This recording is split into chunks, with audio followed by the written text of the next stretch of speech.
नमस्कार दोस्तों, मैं सुनील अमृत। आज की इस क्लास में आप सभी का स्वागत करता हूं। दोस्तों, आज हम लोग जो देखने वाले हैं, हमने इससे पहले यूनिट 1 का टॉपिक नंबर 1 पढ़ा है और उसी से संबंधित जितने भी आपके क्वेश्चन बन सकते हैं वे सारे के सारे मैं आपके लेकर आया हूं इस क्लास में। ठीक है, तो आपके जो उच्च अधिगम संस्थाएं और प्राचीन भारत में जो शिक्षा वाला पहला टॉपिक पढ़ा है हमने, उच्च शिक्षा के अंतर्गत, ठीक है, उच्च शिक्षण पद्धति या उच्च शिक्षा पद्धति या उच्च शिक्षा की अगर बात करें तो यूनिट नंबर 10 दी गई है और उससे आपके 5 क्वेश्चन आपके आने हैं एग्जाम में। ठीक है, तो उन 5 क्वेश्चनों को ही हम जो है इसमें बार बार रिवीजन करेंगे, वहीं से आपके क्वेश्चन आपको देखने को मिलेंगे। तो मैं आपको थ्योरेटिकल भी पढ़ा रहा हूं और उसके बाद उसके ऑब्जेक्टिव क्वेश्चन भी इसमें कराने का प्रयास कर रहा हूं या उसके बाद भी आपके कराता रहूंगा। ठीक है, तो उच्च अधिगम, ठीक है, उच्च अधिगम संस्थाएं और प्राचीन भारत में शिक्षा से संबंधित हमारा टॉपिक इसमें यूनिट नंबर 10 में पूरा हो चुका है। उसकी 2 वीडियो में इस टॉपिक को मैंने पूरा करा दिया है। यदि आप लोगों ने वो वीडियो नहीं देखी है तो उस वीडियो को जरूर देख लें और अपने नोट्स जरूर बना लें। ठीक है, और उसी से संबंधित, ठीक है, उसी यूनिट से संबंधित या यूनिट नंबर 10 के टॉपिक नंबर 1 से संबंधित जितने भी क्वेश्चन बन सकते हैं, लगभग 20 से 25 क्वेश्चन मैं आप लोगों के सामने लेकर आया हूं। तो आप लोगों को इनके आंसर बताने हैं सभी को। कमेंट बॉक्स में आप लोग जो है इसके आंसर भी आपसे जो है मेरे साथ साथ बताते रहें। ठीक है, तो चलिए जी, सबसे पहला क्वेश्चन देखते हैं कौन सा है। और यदि आप लोगों ने हमारे यूट्यूब चैनल को सब्सक्राइब नहीं किया है तो भाई प्लीज हमारे यूट्यूब चैनल को सब्सक्राइब अवश्य कर लें और वीडियो को ज्यादा से ज्यादा लाइक करें तथा शेयर करें। ठीक है, चलिए जी, तो पहला जो क्वेश्चन है, प्राचीन भारत में स्थित तक्षशिला विश्वविद्यालय। तो तक्षशिला के बारे में मैंने आपको डिटेल से बताया है। ठीक है, तक्षशिला के बारे में मैंने आपको बताया है। ठीक है, कहां पर है? पाकिस्तान के रावलपिंडी में, पेशावर के आसपास। ठीक है, कौन से काल के आसपास स्थापित हुआ था? तो मौर्य काल के जो है मौर्य वंश के समय या मौर्य काल के समय ये स्थापित हुआ था। कौन कौन इससे संबंधित थे? तो इससे आपके चाणक्य, वात्स्यायन, ठीक है, और इसके अलावा पाणिनि और चंद्रगुप्त मौर्य इस विश्वविद्यालय से संबंधित थे भाई। ठीक है, चलिए जी, तो बात करते हैं, क्वेश्चन देखते हैं क्या पूछा है। तो पूछा है, प्राचीन भारत में स्थित तक्षशिला विश्वविद्यालय किस विषय के लिए प्रसिद्ध था? तो कौन से विषय के लिए प्रसिद्ध था? मैंने आपको बताया था उसमें। ठीक है, कौन कौन से थे? तो एक तो आपका चिकित्सा था। ठीक है, चिकित्सा के साथ साथ इसी में आपका प्रशासन, ठीक है, प्रशासन से संबंधित भी था। ठीक है, तो चिकित्सा, प्रशासन और इसी के अलावा राजनीति। ठीक है,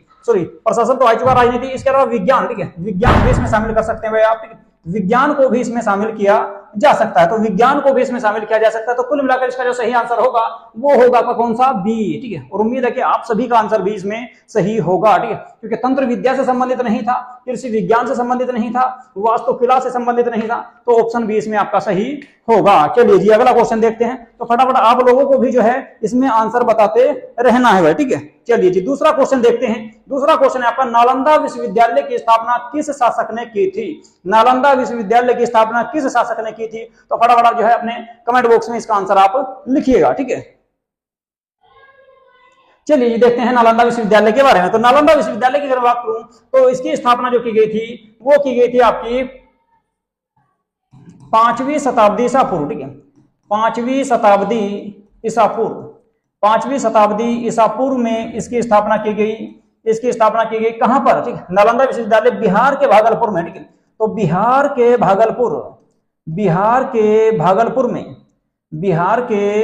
भागलपुर गंगा नदी के किनारे बिहार के भागलपुर में इसकी स्थापना की गई।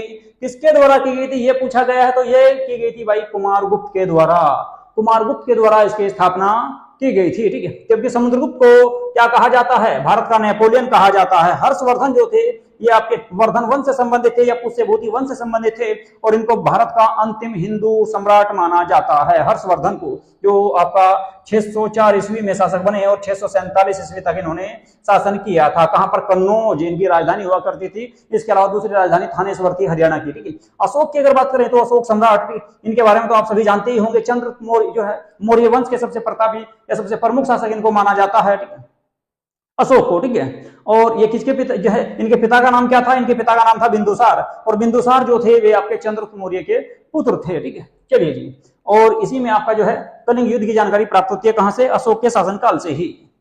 तो इसका सही आंसर क्या होगा? इसका सही आंसर होगा आपका बी, कुमारगुप्त। चलिए जी, अगला क्वेश्चन देखते हैं। अगला क्वेश्चन है, विक्रमशिला विश्वविद्यालय विशेष रूप से किस धर्म से संबंधित था? तो सबसे पहले बात करेंगे, इसका आंसर बताना है आपको। जैन धर्म, वैदिक धर्म, बौद्ध धर्म या इस्लाम धर्म। ठीक है, ABCD आपके इसमें ऑप्शन दिए गए हैं। तो फटाफट आपको आंसर भी इसमें करने हैं कमेंट बॉक्स में भाई, जो ना मैं सभी के इसमें कमेंट बॉक्स में आप लोगों के आंसर देखूंगा, आप सभी को जो है इसमें आंसर भी करने हैं, ठीक है। तो फटाफट अपने आंसर भी इसमें करते रहें। तो विक्रमशिला विश्वविद्यालय विशेष रूप से किस धर्म से संबंधित थे, ये इसमें आपको बताना है। मैं आपको बता दूं विक्रमशिला विश्वविद्यालय की स्थापना किसके द्वारा की गई थी। तो विक्रमशिला विश्वविद्यालय की स्थापना की गई किसके द्वारा, एक मिनट से पीछे मैंने आपको एक क्वेश्चन बताया है, कौन सा, विक्रमशिला से संबंधित था ना, कौन सा था, एक मिनट भाई, नालंदा विश्वविद्यालय, ठीक है, एक मिनट, नालंदा विश्वविद्यालय बिहार के राजगीर में है, ठीक है, बिहार के राजगीर में, ठीक है।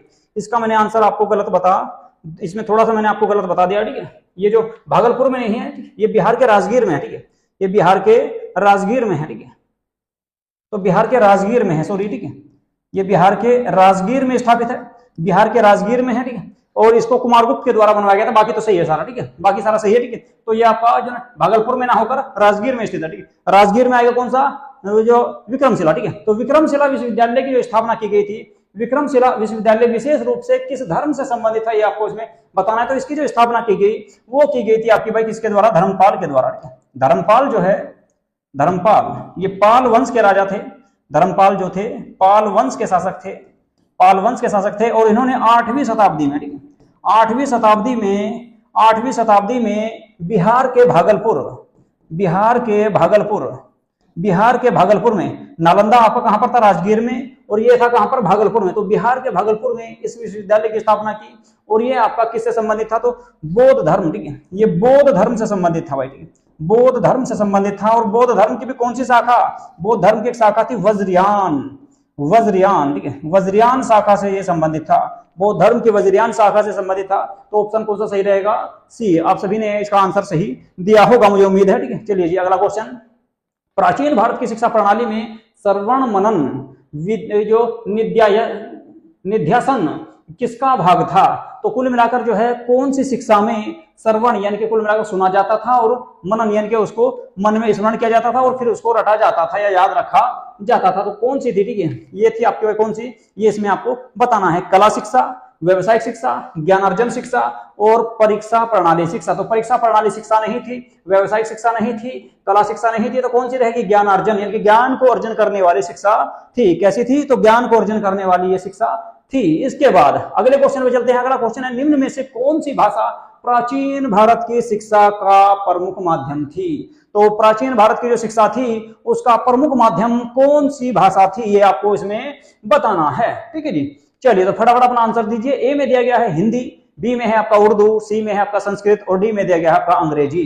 तो कौन सा सही होगा इसमें ये आपको बताना है, ठीक है। तो 4 ऑप्शन आपके सामने दिए गए हैं, कमेंट बॉक्स में अपना फटाफट आंसर दीजिएगा कि निम्न में से कौन सी प्राचीन भारत की शिक्षा का प्रमुख माध्यम थी। तो कौन सी भाषा, ठीक है, कौन सी शिक्षा थी, ठीक है, कौन सी भाषा, अच्छा कौन सी भाषा थी। तो भाषा इसमें आपको बतानी है। तो देखिए प्राचीन काल की जो आपकी भाषा थी वो थी आपकी, एक तो संस्कृत थी, संस्कृत के अलावा प्राकृत थी, संस्कृत के अलावा प्राकृत थी, प्राकृत के अलावा कौन सी थी, पाली थी। तो ये सबसे प्रमुख भाषा थी इस काल की, ठीक है, प्राकृत के अलावा पाली थी, ठीक है। तो ये कुछ आपकी भाषाएं थी, तो संस्कृत, प्राकृत और पाली, ठीक है। संस्कृत जो है उच्च वर्ग के लोगों की और मध्यम वर्ग के लोग जो बोलते थे या शिक्षा प्राप्त करते थे प्राकृत और पाली भाषा में करते थे। तो ऑप्शन आएगा कौन सा, सी ऑप्शन इसका सही रहेगा। अगले क्वेश्चन पे चलते हैं भाई। अगला क्वेश्चन आप लोगों के सामने है, प्राचीन भारत में धर्मगुंज, मोस्ट इंपोर्टेंट है भाई, एग्जाम में आने वाला क्वेश्चन है। धर्मगुंज किसका नाम था, धर्मगुंज किसको कहा जाता था। मैंने आपको पढ़ाया नालंदा विश्वविद्यालय, नालंदा विश्वविद्यालय पढ़ाया मैंने आपको, नालंदा विश्वविद्यालय। नालंदा विश्वविद्यालय कहां पर है भाई, ये है जी आपका कहां पर, राजगीर में। राजगीर कहां पर है, बिहार में, ठीक है जी। तो बिहार के राजगीर में स्थित है। किसने बनवाया, कुमारगुप्त ने, याद कर लो भाई इनको, ठीक है। कुमारगुप्त के द्वारा इसकी स्थापना की गई या इस विश्वविद्यालय को बनवाया गया, ठीक है। और इसी में एक आपका क्या था, पुस्तकालय था, लाइब्रेरी थी। इसी में क्या था, पुस्तकालय, इसी में पुस्तकालय था यानी कि लाइब्रेरी थी, जिसको नाम दिया गया क्या, धर्मगुंज। तो क्या रहेगा, पुस्तकालय। तो बी ऑप्शन इसका सही होगा। आग किसने लगाई थी, आग लगाई थी मोहम्मद गोरी का एक सेनापति था जो 1208 के आसपास, ठीक है, 1208 के आसपास बंगाल पर आक्रमण करने के लिए आया। इसका नाम था बख्तियार खिलजी। तो बख्तियार खिलजी ने इस पुस्तकालय में आग लगाई थी, जो लगभग 2 से 3 महीनों के आसपास तक उसमें आग लगी रही या जलती रही, ठीक है। चलिए जी, तो इसका सही आंसर होगा कौन सा? इसका सही आंसर होगा आपका बी, पुस्तकालय। निम्न में से किस चीनी यात्री ने नालंदा विश्वविद्यालय का वर्णन किया है? मुझे उम्मीद है कि आप सबको इसका आंसर पता होगा, क्योंकि मैंने डिटेल से आपको पढ़ाया। जिन लोगों ने मेरी वीडियो देखी ना, इससे पहले जो दोनों वीडियो देखे, वे इन सभी क्वेश्चनों का आंसर पक्का जो है ना बिल्कुल देंगे पक्का इसमें, ठीक है। तो चलिए जी, निम्नलिखित में से किस चीनी यात्री ने नालंदा विश्वविद्यालय का वर्णन किया है? तो कौन से ने किया है, ठीक है। तो इसमें चीनी यात्री दिया गया आपका, फाहियान भी चीनी यात्री था, ह्वेनसांग भी आपका, मार्को पोलो और इब्न बतूता ये अरब यात्री थे, ठीक है। तो सही आंसर जो रहेगा इसका वो रहेगा कौन सा भाई, ठीक है, कमेंट बॉक्स में बताओ फटाफट से। तो इसका जो सही आंसर होगा वो होगा ह्वेनसांग, ठीक है। ह्वेनसांग जो है ये आपके नालंदा विश्वविद्यालय से संबंधित थे, नालंदा विश्वविद्यालय का इन्होंने उल्लेख किया है अपनी पुस्तक में, ठीक है। चलिए जी, इसके बाद अगला क्वेश्चन देखते हैं। अगला क्वेश्चन कौन सा है? अगला क्वेश्चन है प्राचीन भारत की शिक्षा प्रणाली में गुरुकुल प्रणाली का मुख्य उद्देश्य क्या था?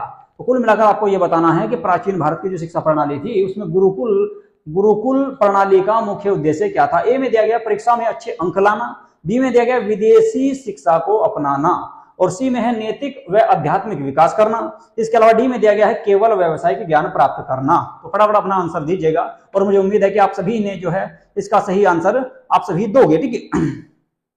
तो इसका जो सही आंसर होगा, देखो, परीक्षा में अच्छे अंक लाना ये तो नहीं था, इसके अलावा विदेशी शिक्षा को अपनाना ये भी नहीं था, नैतिक और आध्यात्मिक ज्ञान प्राप्त करना था ये बिल्कुल सही है, केवल व्यावसायिक शिक्षा भी इसमें नहीं कहा जा सकता, ठीक है। तो इसका आंसर सही आएगा कौन सा? सी ऑप्शन इसका सही होगा।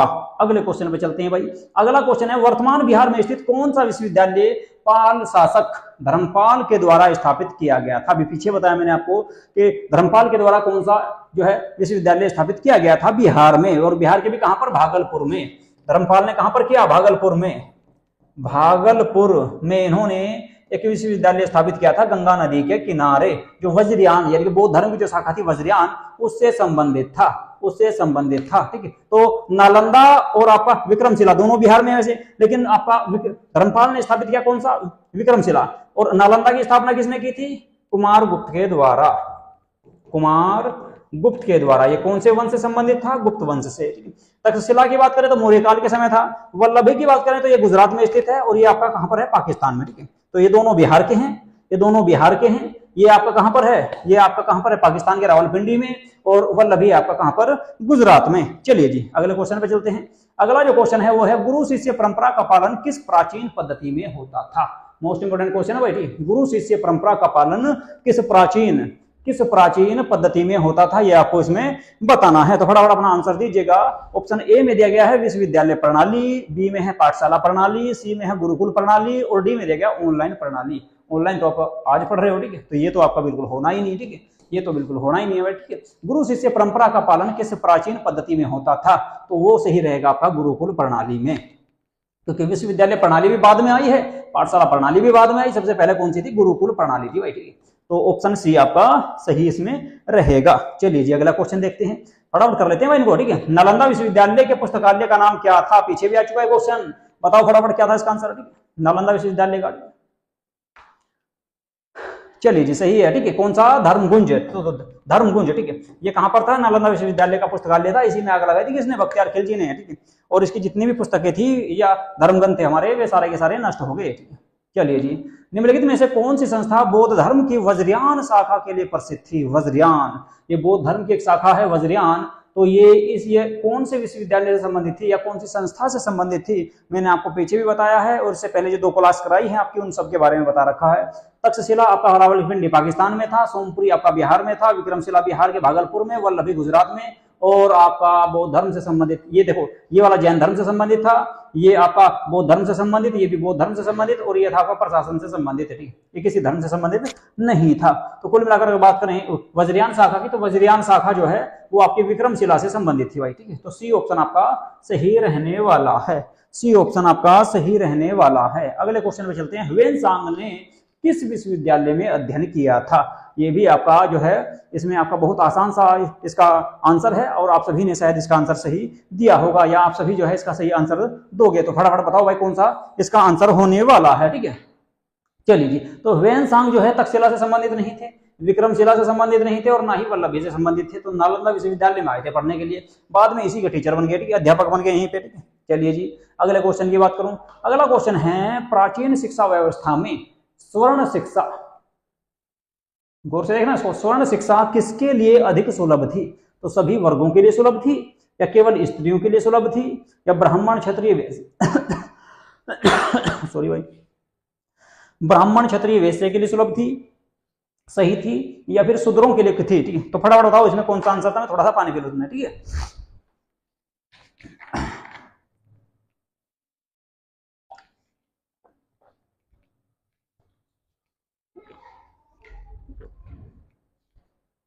बताओ भाई क्या आंसर रहेगा इसका।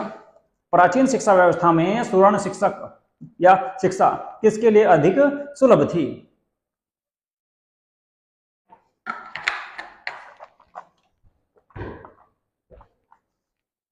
देखो जी, इसका जो सही आंसर होगा वो होगा ब्राह्मण क्षत्रिय वैश्य। ब्राह्मण क्षत्रिय वैश्य, ठीक है, ब्राह्मण क्षत्रिय वैश्य के लिए सबसे ज्यादा सुलभ थी कौन सी? स्वर्ण शिक्षा, ठीक है। शूद्रों के लिए इसमें कोई जगह नहीं थी, शूद्रों को पढ़ाया नहीं जाता था। केवल स्त्रियों की भी बात नहीं कर सकते, ठीक है, ब्राह्मण वर्ग की ही कुछ स्त्रियों को जो है इसमें पढ़ाया जाता था, लेकिन जो ना केवल स्त्रियों के लिए नहीं कह सकते और सभी वर्णों के लिए भी इसमें नहीं कहा जा सकता। तो कुल मिलाकर सी ऑप्शन आपका सही होगा। चलिए भाई आगे चलते हैं। अगला जो क्वेश्चन है वो है प्राचीन भारत की शिक्षा प्रणाली मुख्यतः किस पर आधारित थी? तो तकनीकी ज्ञान पर आधारित थी। प्राचीन काल में तकनीक तो थी नहीं। प्रतियोगी परीक्षा पर आधारित थी, ये भी नहीं थी। व्यवसाय की क्षमता पर थी, ये भी नहीं थी। तो आध्यात्मिक और नैतिक मूल्यों पर आधारित थी। आध्यात्मिक और नैतिक मूल्यों पर आधारित थी। तो ऑप्शन आपका सी इसमें सही रहने वाला है। चलिए जी अगला क्वेश्चन देखते हैं भाई। अगला क्वेश्चन बताइए, इसका आंसर आपको बताना है, ठीक है। प्राचीन विश्वविद्यालयों में शिक्षकों को क्या कहा जाता था? मोस्ट इंपोर्टेंट क्वेश्चन है, इसका आंसर आपको बताना है। शिक्षक कहा जाता था, या विद्वान कहा जाता था, या गुरु, या फिर पंडित, क्या कहा जाता था? प्राचीन विश्वविद्यालयों में शिक्षकों को क्या कहा जाता था? तो ये आपको इसमें बताना। देखो भाई, प्राचीन काल में जो टीचर हुआ करते थे विश्वविद्यालयों की अगर बात करूं तो उसमें बोलते थे आचार्य। आचार्य, लेकिन आचार्य ऑप्शन में है ही नहीं, ठीक है। इसके अलावा उनको बोलते थे गुरु। गुरु के अलावा बोलते थे कुलपति। अब कहते हैं कुलपति, तो ठीक है, कुलपति। वैसे आचार्य अब भी कहते हैं, ठीक है, प्रोफेसर को आचार्य ही कहा जाता है, ठीक है, कुलपति। कुलपति के साथ साथ इसमें एक और नाम आ सकता है, कुलपति के साथ साथ इसमें आ सकता है उपाध्याय, ठीक है, उपाध्याय भी कहा जाता था।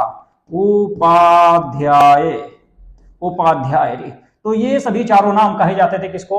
जो है प्राचीन काल के विश्वविद्यालयों में शिक्षकों के क्या क्या नाम कहे जाते थे? आचार्य, गुरु, कुलपति और उपाध्याय। तो कुल मिलाकर आपका शिक्षक नहीं आएगा, विद्वान नहीं आएगा, पंडित भी नहीं आएगा, तो गुरु इसमें सही होगा ऑप्शन के अनुसार।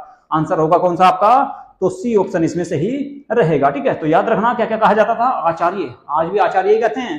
प्रोफेसर को हिंदी में आचार्य ही कहा जाता है। इसके अलावा गुरु भी कह सकते हैं, कुलपति या उपाध्याय भी आपका प्राचीन काल में कहा जाता था। चलिए जी, निम्न में से कौन सा विषय प्राचीन भारत के शिक्षा पाठ्यक्रम में नहीं था? तो कौन सा टॉपिक नहीं था ये आपको इसमें बताना है। कब? प्राचीन भारत के शिक्षा पाठ्यक्रम में।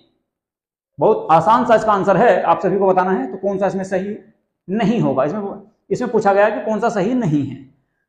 तो देखो, व्याकरण का उल्लेख तो किया गया था, तर्कशास्त्र भी था, बहुत बार बताया, आयुर्वेद भी था।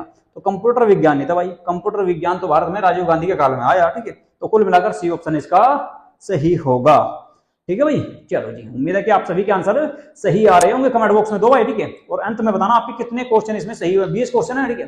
तो 20 में से आपके कितने सही हैं? और उम्मीद है कि मुझे 20 में से आपके 20 के 20 ही सही होने चाहिए। जिन बच्चों ने जो ना सारी वीडियो देखी है अपनी जो दोनों वीडियो देखी इससे पहले, तो उम्मीद है कि उन सभी के 20 में से 20 ही नंबर आएंगे। तो श्रवण, मनन और निध्यासन, निध्यासन किस दर्शन से संबंधित थे? दोबारा से रिपीट हुआ है क्वेश्चन भाई, ठीक है। तो बौद्ध दर्शन से संबंधित थे, वेदांत से संबंधित थे, न्याय दर्शन से, या मीमांसा से?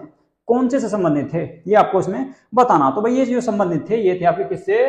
वेदांत दर्शन से। वेदांत, वेदों से संबंधित या वेदांत दर्शन से संबंधित थे। तो इसका आंसर कौन सा रहेगा? बी आपका सही होगा। चलिए जी अगला क्वेश्चन देखते हैं भाई। अगला क्वेश्चन है, आंसर देना आपको, ठीक है। अगला क्वेश्चन है, प्राचीन भारत में लड़कियों की शिक्षा किस स्थिति में संभव थी? प्राचीन भारत में लड़कियों की शिक्षा किस स्थिति, किस कंडीशन में संभव थी, ये आपको इसमें बताना है। तो ऑप्शन ए में दिया गया है नहीं होती थी, बी में केवल शूद्रों को दी जाती थी, सी में सीमित रूप से विशेषकर ब्राह्मण कन्याओं के लिए थी, या डी में दिया गया है सभी लड़कियों के लिए थी। इसमें आपको बताना है कि कौन सा इसका आंसर सही होगा। चलो जी फटाफट बताओ। चलो जी देखते हैं। देखो भाई, प्राचीन भारत में लड़कियों की शिक्षा किस स्थिति में संभव थी? तो नहीं होती थी, ये तो गलत है। केवल शूद्रों के लिए की जाती थी, शूद्रों को तो पुरुषों को भी नहीं मिलती थी। सीमित रूप से विशेषकर यानी कि कुछ ब्राह्मण कन्याओं को ये शिक्षा प्रदान की जाती थी, ये बात बिल्कुल सही है। और सभी लड़कियों को दी जाती थी, तो इसमें भी गलत आ जाएगा, शूद्र नहीं रहेंगे इसमें शामिल। तो कुल मिलाकर सी ऑप्शन इसका सही होगा। इसका सही आंसर होगा सीमित रूप से विशेषकर ब्राह्मण कन्याओं को शिक्षा प्रदान की जाती थी या संभव थी। वल्लभी विश्वविद्यालय किस राज्य में स्थित है? मैंने आपको बताया बार बार, ठीक है, कि वल्लभी विश्वविद्यालय जो है वो किस राज्य में है भाई, ठीक है। तो ये यहाँ पे कौन सा, महाराष्ट्र में तो है ही नहीं, बिहार में है ही नहीं, उत्तर प्रदेश में नहीं है, तो कहाँ पे रह गया? गुजरात। गुजरात में है भाई, ठीक है, वल्लभी। चलिए जी अगले। तो ये थे आपके भाई कौन से 20 क्वेश्चन, ठीक है। तो ये आपके 20 क्वेश्चन थे, ठीक है। तो ये आपके 20 क्वेश्चन थे। आप सभी को कमेंट बॉक्स में बताना कि आपके कितने इसमें आंसर सही रहे हैं या कितने क्वेश्चन आप लोगों ने सही किए हैं, ठीक है। और ये सारे के सारे क्वेश्चन जो है आपके यूनिट 10 का जो पहला टॉपिक था, यूनिट 10 का जो पहला टॉपिक था उससे संबंधित थे आपके सारे के सारे क्वेश्चन, ठीक है। तो जो मैंने आपको कंप्लीट तरीके से करा दिए हैं, ठीक है। चलिए भाई, तो आज की क्लास आप लोगों को कैसी लगी इसके बारे में आप लोग जरूर बताएं, और आपके कितने आंसर सही रहे हैं इसमें आपको ये भी बताना है।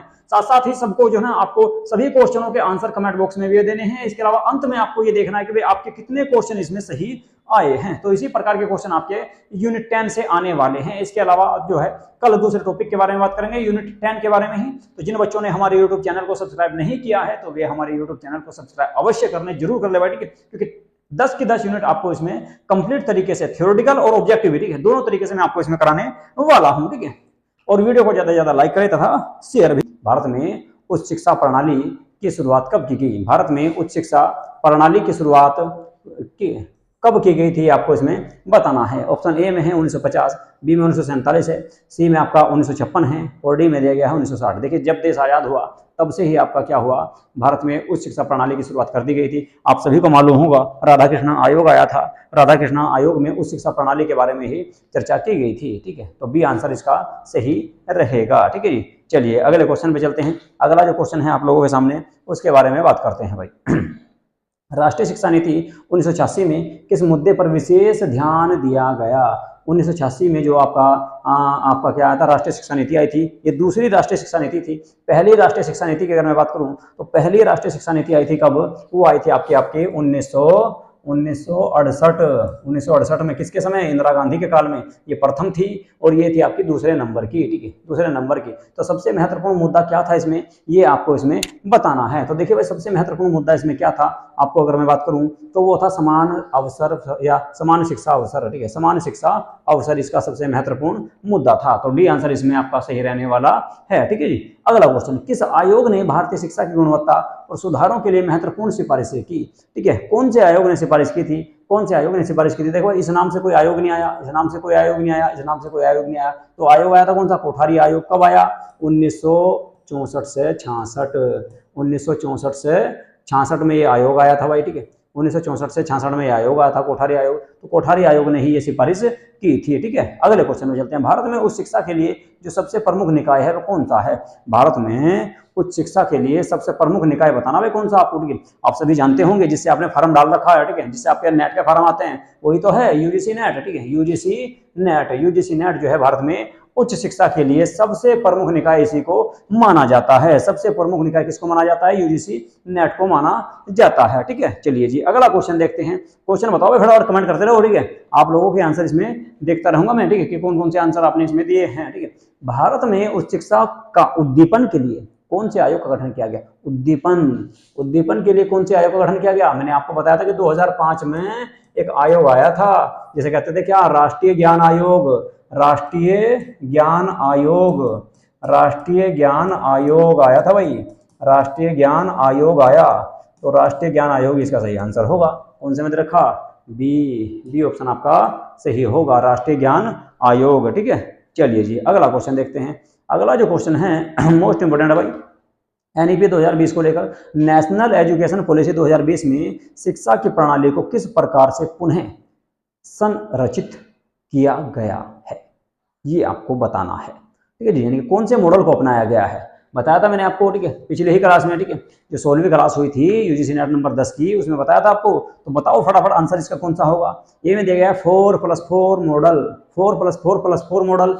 बी में आपका 5+3+3+4 मॉडल, और सी में दिया गया 6+4+4 मॉडल, और डी में आपका 6+2+4 मॉडल। तो ना तो ये था, ना ये था, और ना ये था, तो रह गया कौन सा, बी आंसर सही आ जाएगा भाई, ठीक है। प्राथमिक शिक्षा 5 साल की, उसके बाद 3 साल की, उच्च शिक्षा 3 साल की, और आपके जो सबसे उच्च होगी आपकी वो रहेगी 4 साल की, ठीक है, ग्रेजुएशन, ठीक है। नेशनल टेस्टिंग एजेंसी एनटीए किसके लिए जिम्मेदार है, बताओ भाई, किसके लिए जिम्मेदार है, ठीक है।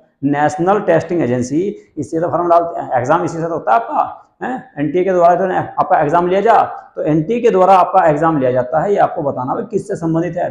तो ये जो रहेगा ये होता है सरकारी नौकरी के लिए परीक्षा का आयोजन कराती है, ठीक है। देखिए उच्च शिक्षा संस्थानों की गुणवत्ता नहीं करती, ठीक है। इसके अलावा शिक्षा मंत्रालय कार्यान्वयन नहीं करती, विश्वविद्यालयों की समीक्षा नहीं करती, तो क्या कर रहा है, पेपर करा रहा है भाई। ये एनटीए क्या कराती है, पेपर कराती है, ठीक है, एक संस्था है पेपर कराती है, ठीक है। तो किसके कराती है, सरकारी नौकरी के लिए परीक्षा का आयोजन कराती है, जैसे कि यूजीसी नेट का। व्यावसायिक शिक्षा और प्रशिक्षण के लिए कौन सा निकाय जिम्मेदार है, बताओ भाई, व्यावसायिक शिक्षा और प्रशिक्षण के लिए कौन सा निकाय जिम्मेदार है, ठीक है, ये भी आपको बताया था, ठीक है। तो फटाफट बताओ कौन सा, इसका कौन सा आंसर होगा, इसका जो सही आंसर होगा वो आपको बताना, ठीक है। बताओ भाई, इसका जो सही आंसर होगा देखो वो होगा एनएसडीसी। एनएसडीसी ये क्या करती है, व्यावसायिक शिक्षा और प्रशिक्षण के लिए जिम्मेदार है, या उसके लिए निकाय है, ठीक है, उनके बारे में कार्यान्वयन करती है। अगला क्वेश्चन राष्ट्रीय शिक्षा नीति 2020 से है। राष्ट्रीय शिक्षा नीति 2020 के बारे में आपको बताना है, ठीक है। बताओ फटाफट कि राष्ट्रीय शिक्षा नीति 2020 से किससे संबंधित है, ठीक है।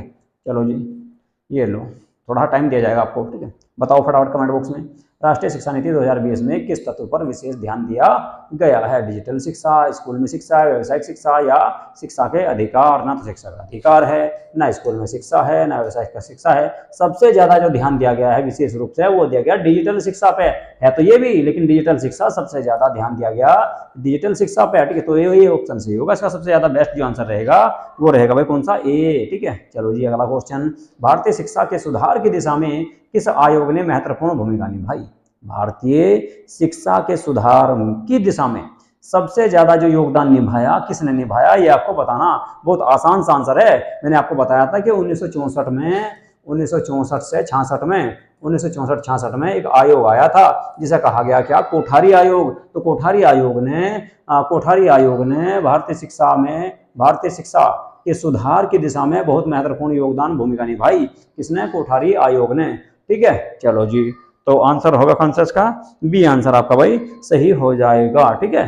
चलो जी अगला क्वेश्चन देख लेते हैं, क्या है, भारत में उच्च शिक्षा के लिए कौन सा बोर्ड मान्यता प्रदान करता है, बताओ।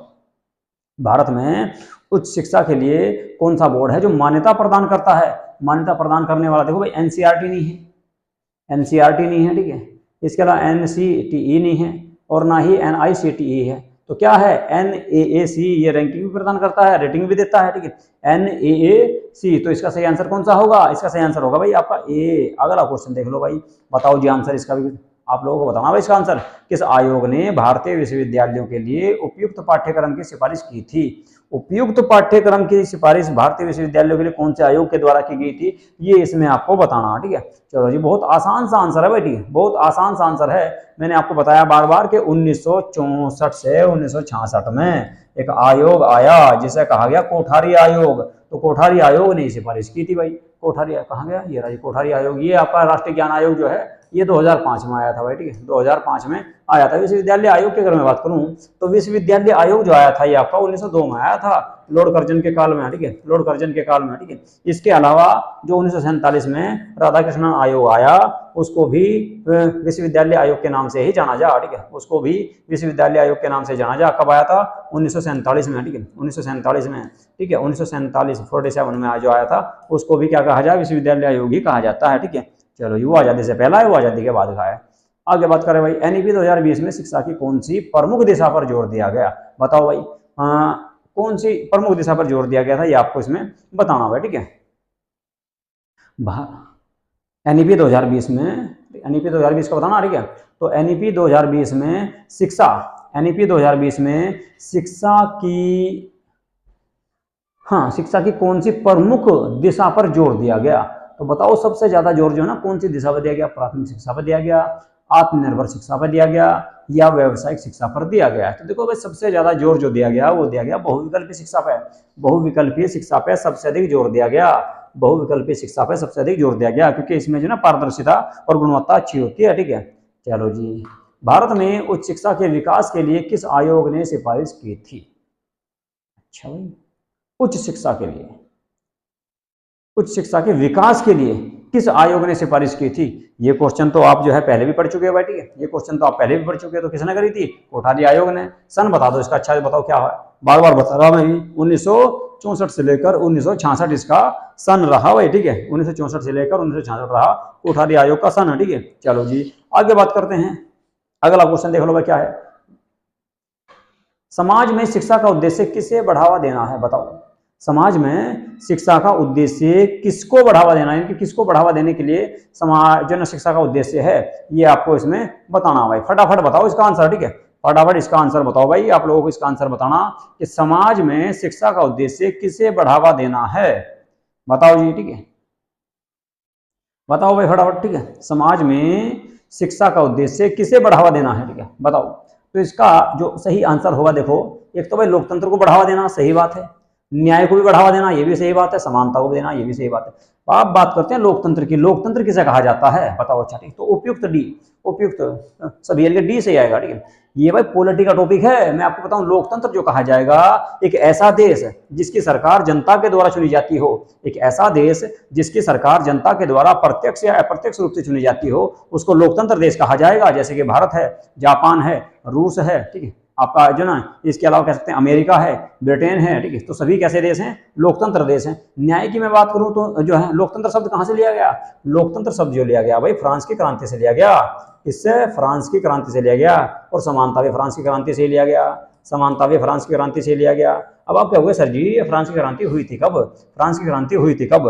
तो फ्रांस की क्रांति जो हुई थी भाई आपकी 1889 से लेकर 99 के बीच में हुई।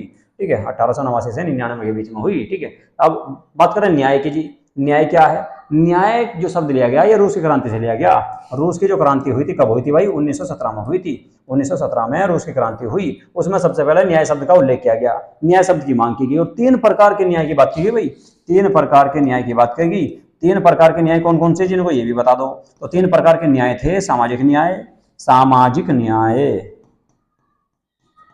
सामाजिक न्याय, एक था भाई आर्थिक न्याय, आर्थिक न्याय, और एक था राजनीतिक न्याय या राजनीतिक न्याय। तो 3 प्रकार के न्याय की चर्चा की गई भारतीय संविधान में और भारतीय प्रस्तावना में भी। ठीक है, तो इसके बाद समानता की बात करें तो समानता का जो उल्लेख किया गया भारतीय संविधान में आर्टिकल 14 से लेकर 18 तक समता या समानता का जो अधिकार है, मौलिक अधिकार है हमारा। ठीक है, तो उसमें इसका उल्लेख किया गया कि सभी के साथ समान व्यवहार किया जाएगा। तो डी आंसर इसका सही होगा भाई, उपयुक्त सभी।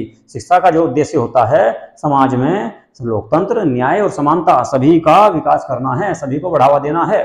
चलो जी अगला क्वेश्चन देखते हैं। राष्ट्रीय शिक्षा नीति 2020 के तहत किस क्षेत्र में सुधार की योजना है? राष्ट्रीय शिक्षा नीति 2020 के तहत किस क्षेत्र में सुधार की योजना है? बताओ भाई। देखो भाई, जो है राष्ट्रीय शिक्षा नीति 2020 जो आया था वो आपका क्या था कि प्राथमिक शिक्षा के लिए भी है, इसके अलावा उच्च शिक्षा के लिए भी है, और इसके अलावा शिक्षण प्रशिक्षण यानी कि टीचरों को ट्रेनिंग देने के लिए भी है। कुल मिलाकर सभी के लिए है। ठीक है, सभी के लिए है। ठीक है, सभी के लिए है। ठीक है जी, तो प्राथमिक शिक्षा भी सही, उच्च शिक्षा भी सही, और शिक्षक प्रशिक्षण भी सही, यानी टीचरों को ट्रेनिंग भी दी जाएगी। तो कुल मिलाकर डी आंसर इसका सही होगा। डी आंसर आपका सही होगा भाई। ठीक है, अगले क्वेश्चन में चलें। चलो जी अगला क्वेश्चन देख लो। किस योजना के तहत भारतीय शिक्षा में व्यावसायिक कार्यक्रमों को जोड़ा गया? बताओ। व्यावसायिक कार्यक्रमों को कौन सी शिक्षा के तहत जोड़ा गया? अभी तो जोड़ा गया, अभी हाल फिलहाल में। कब? 2020 में। तो एनईपी 2020 में जोड़ा गया भाई। एनईपी 2020 में व्यावसायिक और टेक्निकल शिक्षा को जोड़ा गया है। ठीक है, तो सी आंसर आपका सही हो जाएगा। ठीक है, इस यूनिट से आपके क्वेश्चन गलत नहीं होने चाहिए भाई। ठीक है, इस यूनिट से आपके क्वेश्चन गलत नहीं होने चाहिए। बहुत डिटेल से पढ़ाई मैंने, 16 क्लासें बनाई है इस यूनिट की। ठीक है, 16 क्लासें इसलिए बनाई है, एक एक टॉपिक को बहुत आराम से बड़े प्यार से आप लोगों को समझाया है। ठीक है, और उम्मीद है कि आप लोगों की समझ में भी आया होगा।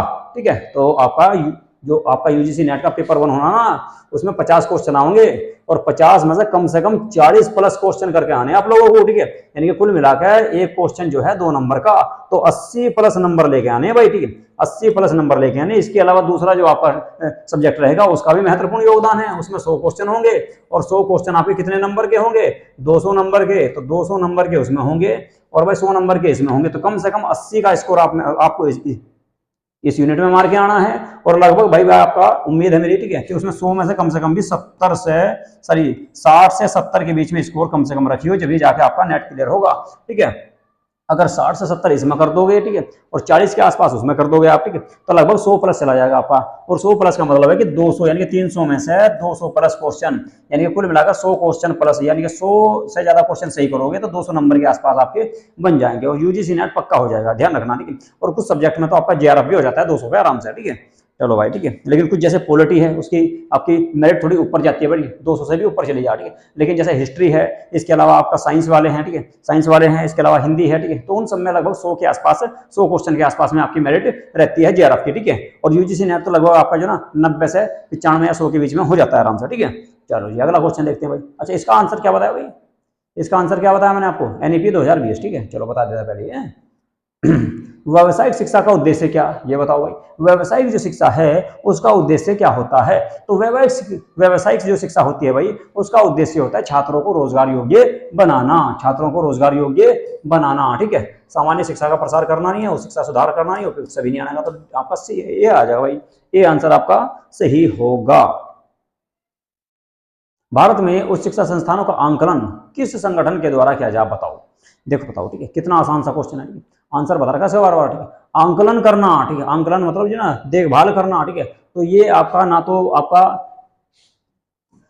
NAAC का काम है और ना ही आपका यूजीसी का काम है और ना ही AICTE, क्योंकि ये तो आपका टेक्निकल विद्यालयों को रैंकिंग वगैरह प्रदान करती है। ये काम है भाई NIRF का, किसका, NIRF का काम है आंकलन करना, ठीक है। आगे बात समझे। चलो जी, अगला क्वेश्चन देख लो भाई, क्या है तो फिर अगला क्वेश्चन है जी आपका, गुरुजी आपके सामने आ चुका, इसके बारे में थोड़ी सी बात कर लेते हैं भाई। किस नीति के तहत विश्वविद्यालयों में पारदर्शिता को बढ़ावा दिया गया, जो अभी हाल फिलहाल में आई उसमें दिया गया भाई, ठीक है। तो आपका किस में दिया गया, NEP 2020, NEP 2020 में दिया गया भाई, ठीक है, NEP 2020 में दिया गया, ठीक है। चलो जी, अगला क्वेश्चन देख लो। अब भाई आप लोगों को जो ना थोड़ा चांस दिया जा रहा, आंसर तुम भी दे लो, ठीक है, सारों के मैं बताना दो यार। NEP 2020 में किसका उद्देश्य शिक्षा को बुनियादी से आधुनिक बनाना है, बुनियादी यानी कि जो प्राचीन काल की चली आ रही थी उसको आधुनिक बनाना है, ठीक है। तो किसका उद्देश्य है ये आपको इसमें बताना है, ठीक है, कौन सी का इसका उद्देश्य है ये आपको इसमें बताना, ठीक है। चलो जी, बताओ फटाफट आंसर, टाइम दे रहा हूं भाई आप लोगों को, ठीक है। NEP 2020 में किसका उद्देश्य शिक्षा को बुनियादी से आधुनिक बनाना है, तो विद्यालयों को भी बनाना है, विश्वविद्यालयों को बनाना है जी। केंद्र सरकार तो होने का नहीं थी, तो इसमें आ जाएगा भाई सभी प्रकार की शिक्षा, ठीक है, सभी प्रकार की शिक्षा। सी आंसर सही होगा भाई, ठीक है, कौन सा, सी आंसर इसका सही हो जाएगा, ठीक है। चलो जी, इसके बाद भारत में उस शिक्षा के लिए जिम्मेदार केंद्रीय मंत्रालय बताया था मैंने आपको, कौन सा, मिनिस्ट्री ऑफ एजुकेशन। तो मिनिस्ट्री ऑफ एजुकेशन कहाँ है भाई, ये रहा, MOE, इसका आंसर सही होगा, ठीक है। तो सही आंसर होगा कौन सा, ए, ये आंसर आपका इसमें सही होने वाला है, ठीक है जी। चलो भाई, अगला क्वेश्चन देख लो। अगला क्वेश्चन, राष्ट्रीय शिक्षा नीति 2020 में किस शिक्षा स्तर को प्राथमिकता दी गई, बताओ। अच्छा आंसर, इसका आंसर आप लोग बताओ भाई, ठीक है। राष्ट्रीय शिक्षा नीति 2020 में किस शिक्षा स्तर को प्राथमिकता दी गई, इनके सबसे पहले किसको रखा जाएगा, किसको ज्यादा महत्व दिया जाएगा, बताओ फटाफट बताओ भाई, ठीक क्या इसका आंसर होगा, ठीक है।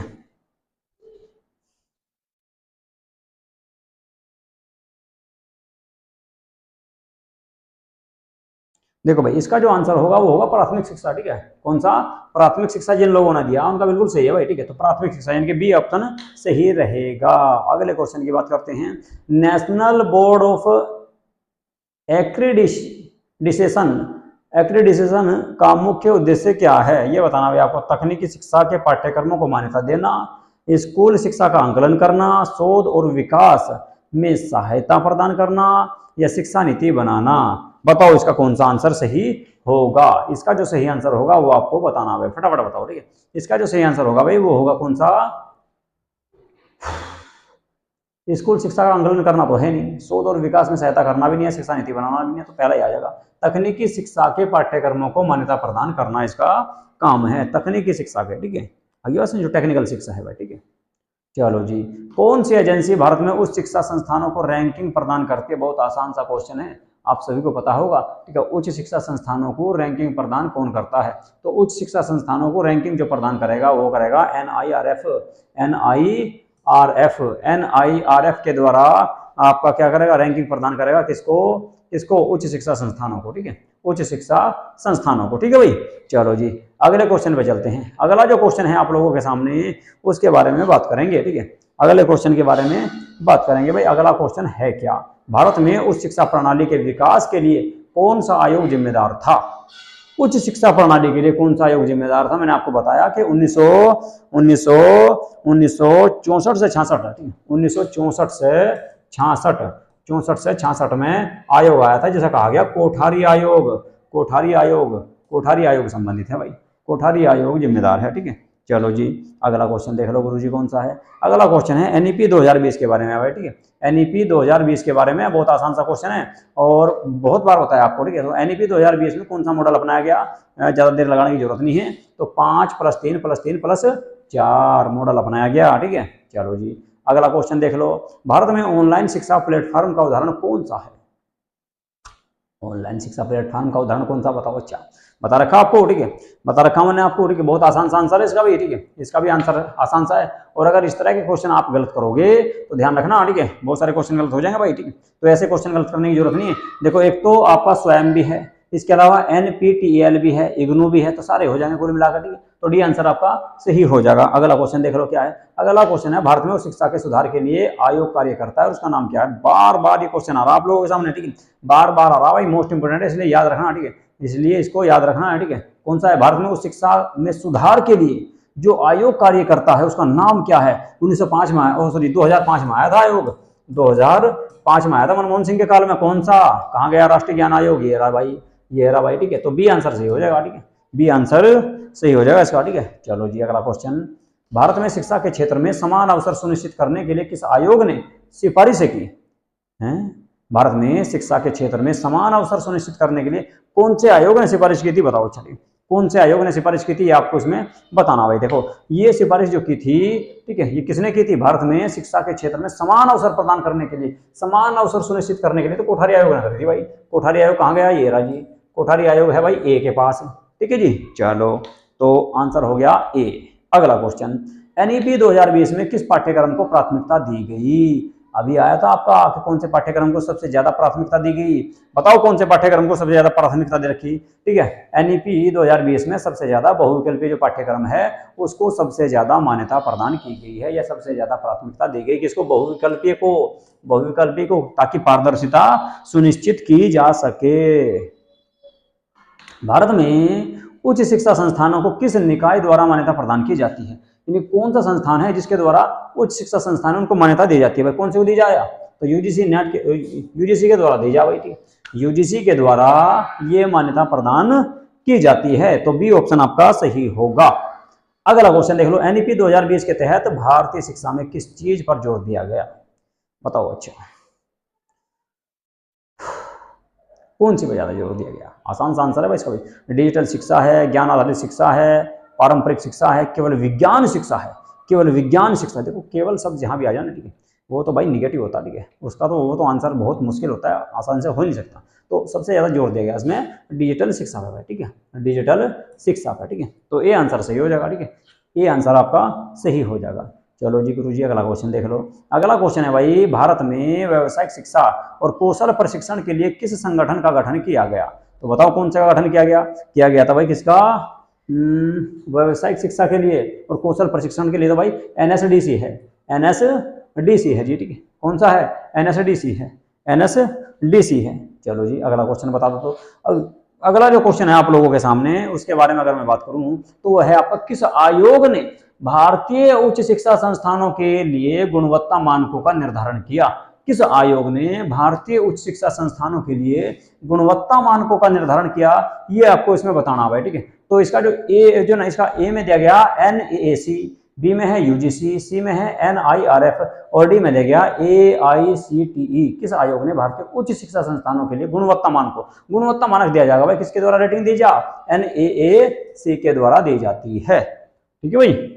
चलो जी अगला क्वेश्चन देख लो। तो अगला क्वेश्चन है, भारत में उच्च शिक्षा संस्थानों के रैंकिंग के लिए किस फ्रेमवर्क का इस्तेमाल किया जाता है, किस फ्रेमवर्क का इस्तेमाल किया जाएगा ये आपको बताना, तो बता दो फटाफट, ठीक है। NRIF है भाई, है ये रहा भाई, NIRF, ठीक है, यानी कि बी आंसर सही हो जाएगा, तो बी आंसर इसका सही हो जाएगा। अगले क्वेश्चन की बात करें तो अगला जो क्वेश्चन है आप लोगों के सामने बड़ा ही आसान सा भाई, पहले भी आया क्वेश्चन, भारत में उच्च शिक्षा संस्थान के लिए कौन सा मंत्रालय, अभी बताया था, दोबारा रिपीट हो गया क्वेश्चन, ठीक है। तो मिनिस्ट्री ऑफ एजुकेशन कुल मिलाकर शिक्षा विभाग है, ठीक है। कौन सा विभाग है, शिक्षा विभाग है। अगले क्वेश्चन का आंसर बताओ फटाफट क्या होगा, भारत में उच्च शिक्षा के क्षेत्र में सुधार, भारत में उच्च शिक्षा के क्षेत्र में सुधार, उच्च शिक्षा के क्षेत्र में सुधार की दिशा में कौन सा आयोग काम कर रहा है, ये आपको बताना। ए में दिया गया है कोठारी आयोग, बी में है राष्ट्रीय शिक्षा आयोग, सी में है आपका राष्ट्रीय ज्ञान आयोग और डी में दिया गया उपयुक्त सभी। तो बताना भाई आपको इसका आंसर क्या होगा, तो इसका आंसर बताओ भाई क्या होगा, ठीक है। तो इसका जो सही आंसर होगा वो आपको बताना भाई, ठीक है। देखो भाई, भारत में उच्च शिक्षा क्षेत्र में सुधार के लिए किस दिशा में कौन कौन से आयोग काम कर रहे हैं, तो कोठारी आयोग भी काम कर रहा, राष्ट्रीय शिक्षा नीति 2020 आया ये भी कर रहा, राष्ट्रीय ज्ञान आयोग 2005 में आया था ये भी ज्ञान कर रहा, ठीक है, ये भी कर रहा है, तो उपयुक्त सभी हो जाएंगे। ये कब आया था भाई, कोठारी आयोग 1964 से 66 और राष्ट्रीय शिक्षा आयोग, ठीक है, राष्ट्रीय शिक्षा आयोग, ठीक है, इसके अलावा राष्ट्रीय ज्ञान आयोग, और तो हाँ भाई ठीक है, डी आपका सही आ जाएगा, ठीक है, डी आपका इसमें सही हो जाएगा, ठीक है जी। चलो भाई आज का आखिरी क्वेश्चन देखते हैं, उसके बाद जो है आगे जो है 50 क्वेश्चन और आगे कराऊंगा, ठीक है। तो भारत में उच्च शिक्षा संस्थानों को गुणवत्ता मान्यता देने के लिए किस बोर्ड का गठन किया गया, भारत में उच्च शिक्षा संस्थानों को मान्यता देने के लिए, उच्च शिक्षा संस्थानों को गुणवत्ता प्रदान करने और मान्यता देने के लिए जो बोर्ड बनाया गया था उसे कहा गया भाई क्या, UGC तो है नहीं, वो कहा जाएगा किसको, NAAC को कहा जाएगा, यही गुणवत्ता प्रदान करता है, ठीक है, यही गुणवत्ता प्रदान करता है, ठीक है। तो ये थे भाई आज के आपके 50 क्वेश्चन, ठीक है। तो आज की क्लास आप लोगों को कैसी लगी इसके बारे में जरूर बताएं, और कितने क्वेश्चन आप लोगों ने सही किए हैं कमेंट बॉक्स में ये भी जरूर बताएं भाई, ठीक है, ठीक है। चलिए जी, तो आज की क्लास को करें यहीं पे समाप्त। जिन बच्चों ने हमारे यूट्यूब चैनल को सब्सक्राइब नहीं किया है वे हमारे यूट्यूब चैनल को सब्सक्राइब अवश्य कर लें, वीडियो को लाइक करें तथा शेयर करें, ठीक है। आप सभी से रिक्वेस्ट है भाई, ठीक है, आप लोगों को देखो मैं इतने डिटेल में पढ़ा रहा हूँ, इतने डिटेल से करा रहा हूँ, PYQ भी करा रहा हूँ, ठीक है, थ्योरेटिकल भी करा रहा हूँ, ठीक है, ऑब्जेक्टिव भी करा रहा हूँ यूनिट खत्म होने के बाद उसके, ठीक है। तो प्लीज हमारे यूट्यूब चैनल को सब्सक्राइब जरूर कर लें और वीडियो को लाइक जरूर करके करें, ठीक है। चलो नमस्कार।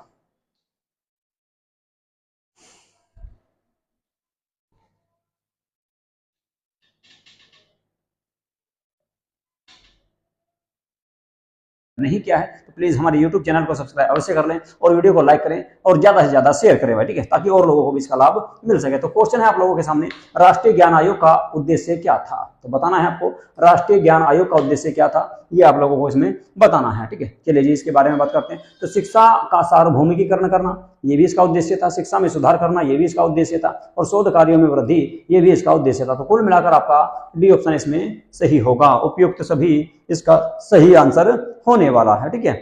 चलिए भाई अगला क्वेश्चन देखते हैं, भारत में एकीकृत उच्च शिक्षा योजना किस आयोग ने प्रस्तुत की थी, तो आपको बताना कि उच्च एकीकृत शिक्षा के बारे में कौन से आयोग ने सिफारिश की थी। आप लोगों को मैंने बताया था कि एक आयोग आया था 1964 से लेकर 66 से, 1964-66 में एक आयोग आया जिसे कोठारी आयोग कहा गया, तो उसी ने ये सिफारिश की थी, तो कोठारी आयोग ने ये सिफारिश की थी, ठीक है। अगला क्वेश्चन है, नेशनल बोर्ड ऑफ एक्रीडिटेशन,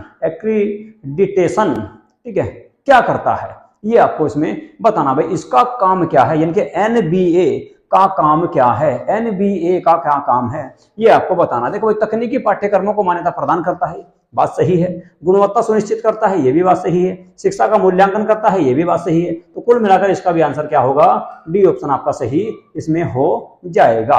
अगला क्वेश्चन देखते हैं। अगला जो क्वेश्चन है वो है आपका, राष्ट्रीय शिक्षा नीति 2020 के तहत क्या सुधार किया गया है, राष्ट्रीय शिक्षा नीति 2020 के तहत क्या सुधार किया गया, ये आपको बताना भाई। देखो, एक तो परीक्षा प्रणाली में बदलाव किया गया, बिल्कुल सही है, परीक्षा प्रणाली में बदलाव तो किया ही गया है, ठीक है, इस बात में तो कोई दोहराव नहीं है। इसके अलावा स्कूल शिक्षा में सुधार किया गया, ये भी बात सही है, ठीक है, और उस शिक्षा की गुणवत्ता में भी सुधार किया गया, तो ये भी सारा सही है। तो कुल मिलाकर आंसर आ जाएगा इसका भी डी ऑप्शन आपका सही होगा। अगले क्वेश्चन का आंसर आप लोग देने का प्रयास करो भाई। भारत में उच्च शिक्षा के सामूहिक सुधार के लिए कौन सा आयोग जिम्मेदार है? पूछ रहा है सामूहिक सुधार, ठीक है, सामूहिक सुधार के लिए कौन सा आयोग जिम्मेदार है? बार बार बताया मैंने आपको कि आपका 1964 से 66 में एक आयोग आया था, सन तो याद हो ही गया होगा आपका, कोठारी आयोग का, ठीक है। और ज्ञान आयोग की बात करें तो ये 2005 में आया था, ठीक है। तो कोठारी आयोग की बात करें तो कोठारी आयोग से संबंधित है। विश्वविद्यालय आयोग की मैं बात करूं तो 2002 में भी ये आया भाई, कब 1947 में आया, 1947 में आया। इसके अलावा एक आजादी से पहले भी आया था विश्वविद्यालय आयोग के नाम से ही 1902 में, ठीक है, 1902 में, ठीक है। और इसी के तहत एक अधिनियम लाया गया था फिर विश्वविद्यालय अधिनियम कब लाया गया? 1904 में, कर्जन के समय, ठीक है। 1902 में आयोग आया और 1904 में कमीशन आया, ठीक है, ठीक है, हाँ, एक्ट आया था भाई फिर, ठीक है, एक्ट कह सकते हैं उसको, विश्वविद्यालय एक्ट, ठीक है, यूनिवर्सिटी एक्ट 2004 करके आया था वो, ठीक है। चलो, भारत में उच्च शिक्षा संस्थानों के आंकलन के लिए किस निकाय द्वारा सर्वेक्षण किया जाता है? यानी कौन सा निकाय है जो सर्वेक्षण करता है, कुल मिलाकर जांच करता है, ठीक है, जांच पड़ताल करता है? तो आपको बताया मैंने, ठीक है, NAAC, ठीक है, ये इसका काम है भाई, बी, ठीक है, बी ऑप्शन इसका सही हो जाएगा, ठीक है। अगले क्वेश्चन पे चलते हैं। अगला जो क्वेश्चन है, NEP 2020 के तहत कौन से बदलाव किए गए? NEP 2020 के तहत, आसान सा क्वेश्चन है, कई बार आ भी चुका है, ठीक है, इस तरह के क्वेश्चन। तो डिजिटल शिक्षा में वृद्धि की, बिल्कुल सही है। स्कूल और शिक्षा के बीच में सहयोग प्रदान किया, सही है। कौशल आधारित शिक्षा, ये भी सही है। तो कुल मिलाकर डी आंसर इसका सही होगा। ऐसे क्वेश्चन में टेम ज्यादा लगाने की जरूरत नहीं भाई। अगला क्वेश्चन, व्यावसायिक शिक्षा को बढ़ावा देने के लिए किसने पहल की? बताओ, व्यावसायिक शिक्षा को बढ़ावा देने के लिए किसके द्वारा पहल की गई थी, ये इसमें आपको बताना है, ठीक है। तो बताओ फटाफट, किसने पहल की थी भाई, ठीक है, किसने पहल की थी बताओ? यूजीसी ने? ना। AICTC ने? ना। NICTC ने? ना। तो NSDC के द्वारा की गई थी भाई, ठीक है। तो सी आंसर सही होगा, ठीक है, सी आंसर सही हो जाएगा। अगला जो क्वेश्चन है उसके बारे में बात करते हैं। राष्ट्रीय ज्ञान आयोग के अध्यक्ष कौन थे? राष्ट्रीय ज्ञान आयोग आया था भाई कब? राष्ट्रीय ज्ञान आयोग आया 2005 में। अब इसका पूछ लिया भाई, अध्यक्ष मैंने आपको बताया नहीं, तो बताओ कौन होगा? डॉक्टर कृष्ण कुमार, ठीक है, डॉक्टर कृष्ण कुमार जो है इसके अध्यक्ष थे, डॉक्टर कृष्ण कुमार इसके अध्यक्ष थे भाई, ठीक है। चलो जी, अगला क्वेश्चन देख लो। तो भारत में उच्च शिक्षा के लिए कौन सा मानक स्थापित किया गया है? कौन सा मानक स्थापित किया गया भाई उच्च शिक्षा के लिए? देखो भाई, उच्च शिक्षा के लिए NIRF, ये भी उच्च शिक्षा से संबंधित है, NBA ये भी उससे ही है, और NAAC ये भी उच्च शिक्षा से ही संबंधित है। तो कुल मिलाकर सारे ऑप्शन सही हैं, डी ऑप्शन आपका सही इसमें हो जाएगा। अगला क्वेश्चन देख लो जी। अगला क्वेश्चन क्या है ये बताओ, ठीक है, अगले क्वेश्चन का आंसर बताना आपको, ठीक है। अगला जो क्वेश्चन है उसकी अगर मैं बात करूं तो अगला जो क्वेश्चन है वो है NEP 2020 के तहत कौन सी रणनीति दी गई है? बताओ भाई, कौन सी रणनीति दी गई? तो शिक्षा में अनुसंधान की वृद्धि दी गई है, ओपन लर्निंग और ऑनलाइन प्लेटफॉर्म ये भी दे रखा भाई, ठीक है, बहुविकल्पी पाठ्यक्रम ये भी दिया गया भाई। तो सारे सही हो जाएंगे, तो डी ऑप्शन इसका सही हो जाएगा, ठीक है, डी ऑप्शन इसका सही हो जाएगा। अगला क्वेश्चन देख लो। अगला क्वेश्चन है, भारत में कौन सी एजेंसी उच्च शिक्षा संस्थानों की गुणवत्ता की समीक्षा करती है? कई बार आ चुका है क्वेश्चन, ये क्वेश्चन आपके सामने कई बार आ चुका, तो बताओ आंसर कौन सा होगा, ठीक है। संस्थानों में गुणवत्ता की समीक्षा कौन करेगी? NAAC, ठीक है, कौन सी एजेंसी उच्च शिक्षा संस्थानों की बात कर रहा है, ठीक है। चलो जी, इसके बाद भारत में शिक्षा के क्षेत्र में सुधार के लिए क्या प्रमुख कदम उठाए गए हैं, ये आपको बताना भाई, कौन कौन से कदम उठाए गए। तो देखो भाई, गुणवत्तापूर्ण शिक्षा दी गई, सही बात है। तकनीकी शिक्षा में सुधार किया गया, सही बात है। व्यावसायिक शिक्षा में सुधार किया गया, ये भी सही है। तो डी आंसर सही हो जाएगा। अधिकांश जो डी आ रही नहीं उपयुक्त सभी, वे सारे के सारे लगभग आपके सही होते हैं भाई, ठीक है। चलो जी, अगला क्वेश्चन देख लो। तो अगला जो क्वेश्चन है वो NEP 2020 को लेकर है। NEP 2020 को लेकर है भाई। NEP 2020 में किस दृष्टिकोण को अपनाया गया? एकीकृत पाठ्यक्रम, सही है। कौशल और तकनीकी शिक्षा का संगम, सही है। बहुविकल्पी पाठ्यक्रम, बिल्कुल सही। सारे के सारे सही है बेटी, सारे के सारे सही होंगे, ठीक है, सारे के सारे सही होंगे। राष्ट्रीय ज्ञान आयोग किसके लिए जिम्मेदार था? बताओ भाई, बताओ जी, राष्ट्रीय ज्ञान आयोग किसके लिए जिम्मेदार था, ये आपको बताना, ठीक है। तो राष्ट्रीय ज्ञान आयोग जो था वो किसके लिए जिम्मेदार था? क्या सभी के लिए था? ना। शिक्षा नीति के लिए था ना, व्यवसाय के लिए ना, शैक्षिक सुधार के लिए था भाई, शैक्षिक सुधार के लिए। ठीक है, शैक्षिक सुधार के लिए आप सबने लगाया हुआ डी ईयर। ठीक है, यानी ये आंसर सही है इसका। ठीक है, चलो जी इसके बाद देखते हैं एनईपी 2020 में किस प्रकार के शैक्षिक विकल्प को बढ़ावा दिया गया? किस प्रकार के शैक्षिक विकल्प को बढ़ावा दिया गया बताओ? सबसे ज्यादा ऑफलाइन को बढ़ावा दिया गया ना, पब्लिक स्कूल को ना, निजी स्कूल को ना, ऑनलाइन को दिया भाई। ऑनलाइन शिक्षा को सबसे ज्यादा बढ़ावा दिया गया एनईपी 2020 में। ठीक है, इस बात को याद रखना। ठीक है, चलो जी अगला क्वेश्चन और देख लो। अगला क्वेश्चन है भारत में उच्च शिक्षा के लिए कौन से निकाय कार्य करते हैं? तो यूजीसी कर रहा है, एआईसीटीई करता है या एनआईआरएफ करता है? बताओ कौन सा काम कर रहा है? ठीक है भाई, आसान सा क्वेश्चन है, आसान सा क्वेश्चन है और आंसर भी इसका बहुत आसान सा ही होगा। ठीक है, तो कौन सी संस्था है या कौन से निकाय हैं जो उच्च शिक्षा के लिए काम करते हैं? भाई सारे कर रहे हैं। उच्च शिक्षा के लिए यूजीसी भी कर रहा है, एआईसीटीई भी कर रहा है, एनआईआरएफ भी कर रहा है, तो सारे कर रहे हैं नहीं? ठीक है, तो डी आंसर सही हो जाएगा, इसका आंसर सही हो जाएगा डी। ठीक है भाई, ठीक है। यदि आप लोग देखो इतने व्यू आते हैं भाई, ठीक है, व्यू तो ठीक ठाक आते हैं, लेकिन आप लोग जो ना वीडियो को लाइक नहीं करते। ठीक है, तो लाइक जरूर कर दिया करो भाई। ठीक है, और यदि आप लोगों ने हमारे चैनल को सब्सक्राइब नहीं किया है तो प्लीज हमारे यूट्यूब चैनल को भी सब्सक्राइब कर लो भाई। ठीक है, ऐसा ना करो। ठीक है, और लाइक जरूर कर दिया करो यार। ठीक है, इतनी मेहनत कर रहे हैं आप लोगों के लिए, थोड़ा सा काम कर दिया करो। अरे हाथ ही तो मारना, लाइक पे मार दिया करो हाथ। ठीक है, भारत में उच्च शिक्षा के बदलाव के लिए किस आयोग ने कई सिफारिशें दी? तो कौन सा आयोग था जिसने कई सारी सिफारिशें दी? सबको पता है, कोठारी आयोग ही दे रहा सिफारिश बहुत सारी। ठीक है, 1964 से 66 के बीच में आया था भाई। ठीक है, 64 से 66 इसका सन है कोठारी आयोग का। इसी ने बहुत सारे बदलाव करने के लिए कई सिफारिशें दी थी। ठीक है, बात इसकी माननी कुछ नहीं माननी। एनईपी 2020 के तहत कौशल आधारित शिक्षा के लिए क्या किया गया? अच्छा, एनईपी 2020 के तहत कौशल आधारित शिक्षा के लिए क्या किया गया बताओ? ठीक है, तो क्या किया गया? देखो भाई, कौशल को प्राथमिकता दी गई, बिल्कुल सही है। स्कूल में व्यावसायिक पाठ्यक्रम शुरू किया गया, ये भी सही है। औद्योगिक प्रशिक्षण को बढ़ावा दिया गया, ये भी सही है, तो डी आ जाएगा। तो डी ऑप्शन इसका सही हो जाएगा भाई। ठीक है, कौन सा? डी ऑप्शन सही हो जाएगा।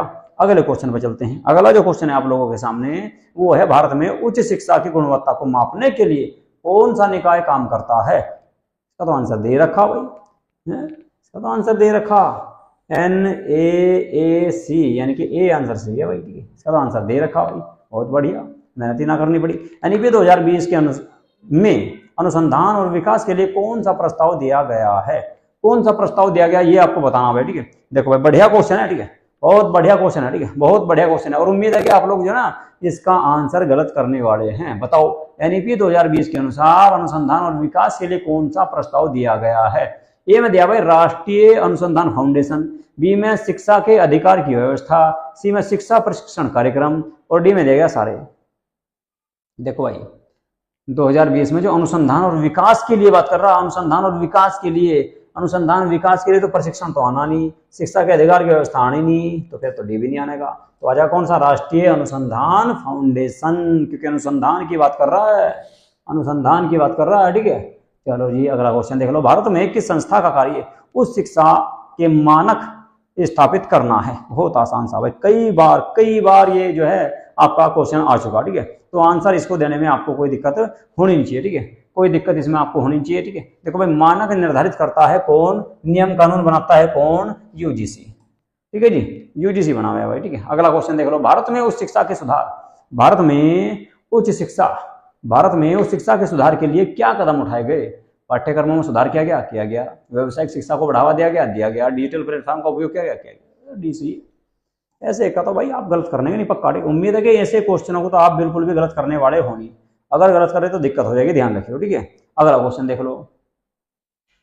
राष्ट्रीय शिक्षा नीति 2020 के तहत किसको बढ़ावा दिया गया? सार्वजनिक निजी साझेदारी को दिया गया, सरकारी और प्राइवेट को। ठीक है भाई, भारतीय भाषाओं में शिक्षा दी जाएगी, ये भी बात सही है। वैश्विक शिक्षा प्रणाली, विश्व स्तर पर भी शिक्षा का जो है ना प्रचार प्रसार किया जाएगा भाई, ऐसी शिक्षा दी जाएगी ताकि विश्व में भी उसकी गुणवत्ता बढ़ाई जा सके। तो डी आंसर सही आ जाएगा, सारे सही है। ठीक है, अगला क्वेश्चन देख लो। एनईपी 2020 में उस शिक्षा के लिए कौन सा मॉडल अपनाया गया? कई बार बता दिया, पीछे भी कई बार क्वेश्चन आ चुका, रिपीट हो चुका भाई। तो इसका आंसर हो जाएगा भाई 5+3+3+4।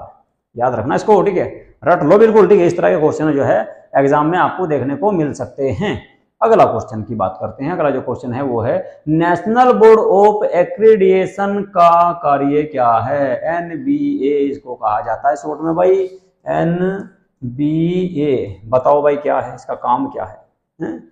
विश्वविद्यालयों को रैंकिंग प्रदान करना, पाठ्यक्रमों की गुणवत्ता का मूल्यांकन करना या शोध परियोजनाओं को वित्तीय सहायता देना। तो क्या इसका काम है ये आप लोगों को बताना है, ठीक है। इसका आंसर भाई आप लोगों को देना, फटाफट दो, ठीक है। चलो जी,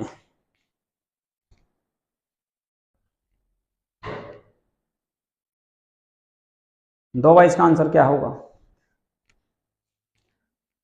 नेशनल बोर्ड ऑफ एक्रीडिएशन का कार्य क्या है? विश्वविद्यालय को रैंकिंग प्रदान करना ना जी, जब ये नहीं है तो ये भी नहीं होना। पाठ्यक्रमों की गुणवत्ता का मूल्यांकन करना है, शोध परियोजनाओं को वित्तीय सहायता देना ना, वित्तीय सहायता नहीं देती है, तो पाठ्यक्रमों की गुणवत्ता का मूल्यांकन करना ही इसका काम है भाई, ठीक है। चलो ये अगला क्वेश्चन, भारत में उच्च शिक्षा के लिए सरकार की प्रमुख नीतियां क्या है? भारत में उच्च शिक्षा के लिए सरकार की प्रमुख नीतियां क्या है ये आपको बताना भाई, ठीक है। बताओ जी फटाफट, इसका क्या आंसर होगा? आसान सा ही आंसर होगा, इसमें तो कोई ज्यादा दिक्कत होनी चाहिए आपको, ठीक है। तो इसमें आपका ए में देगा राष्ट्रीय शिक्षा नीति, बी में है उच्च शिक्षा सुधार नीति, सी में है शिक्षा अधिकार नीति, डी में है सरकार की शिक्षा अधिनियम। तो आना नहीं, शिक्षा अधिकार नीति आनी नहीं, उच्च शिक्षा सुधार नीति आना नहीं, राष्ट्रीय शिक्षा नीति होती है, सीधी सी बात है, ठीक है। और अब तक 3 आई। अब तक राष्ट्रीय शिक्षा नीति की बात करूं तो 3 आई भाई। एक आई थी 1968 में इंदिरा गांधी के काल में, दूसरी आई 1986 में, इसमें 1992 में संशोधन हुआ, ठीक है। इसके बाद एक आई 2020 में, किसके काल में? मोदी जी के काल में, ठीक है। मोदी जी के काल में, ये राजीव गांधी के काल में, ये इंदिरा गांधी के काल में। संशोधन कब हुआ? PV नरसिम्हा राव के काल में, ठीक है। चलो जी, तो आंसर तो लगा दे भाई, ये सही होगा। अगला क्वेश्चन, NEP 2020 में किस प्रकार की शिक्षा पर जोर दिया गया? बार बार आ रहा, व्यवसायिक शिक्षा पे, नैतिक और सामाजिक शिक्षा पे, डिजिटल शिक्षा पे, तीनों पर दिया गया, ठीक है। उपयुक्त सभी आ जाएगा भाई, ठीक है। उपयुक्त सभी आ जाएगा, आसान सा क्वेश्चन है, ठीक है। आसान सा क्वेश्चन है तो, ठीक है। अगला क्वेश्चन देख लो। अगला क्वेश्चन है क्या, आया दो स्क्रीन पे, वो है भाई साहब, भारत में उच्च शिक्षा संस्थानों की रैंकिंग किस निकाय द्वारा की जाती है? उच्च शिक्षा संस्थानों में जो रैंकिंग दी जाती है वो किसके द्वारा दी जा, आप सभी को पता है भाई किसके द्वारा दी जाएगी? वो रैंकिंग दी जाएगी UGC के द्वारा दी जाती है, इसके द्वारा दी जाएगी। उच्च शिक्षा संस्थानों में रैंकिंग किस निकाय द्वारा दी जाएगी? पीछे भी आधा क्वेश्चन, NIREP के द्वारा दी जाएगी भाई, ठीक है। चलो जी अगला क्वेश्चन देख लो। भारत में विश्वविद्यालयों के लिए सबसे महत्वपूर्ण स्वायत्त निकाय बताना भाई। आप सभी को पता है जिसके माध्यम से आप एग्जाम दोगे UGC नेट का, तो UGC, ठीक है, UGC, ठीक है। अगला क्वेश्चन, भारत में उच्च शिक्षा संस्थानों के लिए शिक्षक प्रशिक्षण कार्यक्रम किसके तहत चलाए जाते हैं?